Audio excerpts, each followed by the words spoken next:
Што ветуваше, а што сработи во Чварски за 100 дена мандат, прашаа на пресот ВМРО ДПМН.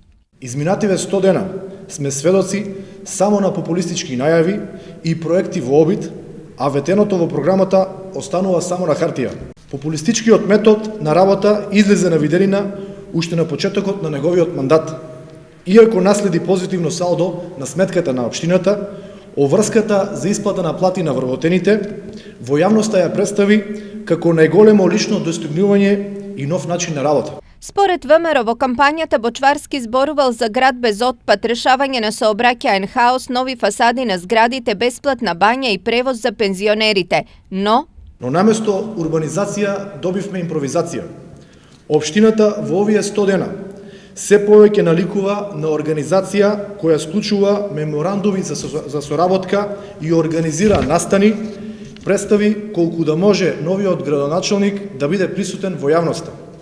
Единствено нешто што направи во овие 100 дена е отпуштање на неистомисленици од работа, партизација и поставување на несоодветни кадри на раководни функции и незаконско назначување на членови на управни надзори одбори. Поради ова од ВМРО ДПМН порача: Почитуван градоначалник, да ве подсетиме дека граѓаните на Штип гласаа за живот со жичара до Исорот, спортско-рекреативен центар во Суитлак, обиколница од булевар Гоце Делчев до Новосело. На пресконференцијата на ВМРО од општината реагираа со писмено соопштение во кое подсетуваат дека 100 дена од преземањето на локалната власт се навршуваат на 11 февруари, а веќе за 12 е закажана јавна промоција на сработеното.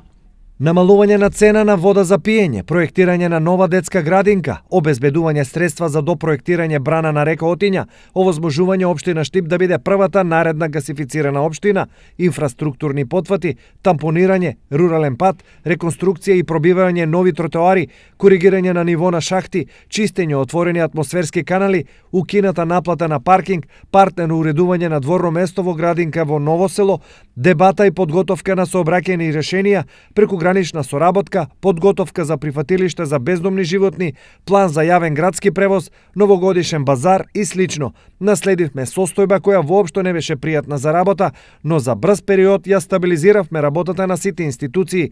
Подсетуваме дека наследивме општинска сметка со само 3 милиони денари на неа, без исплатени плати на вработените и без исплатени тековни сметки. За многу краток период платите на вработените беа исплатени, а денес можеме да констатираме дека состојбата на општинската сметка е стабилизирана со 25 милиони денари на неа. Се соочивме со некои заостанати долгови, како и судски спорови во кои општина Штип била претходно инволвирана. Со добро менаџирање, сеопштата состојба лека полека се стабилизира, а ние можеме да се фокусираме на нашите приоритети, а тоа е добра и ефикасна служба на граѓаните. Стои во реакцијата од општината.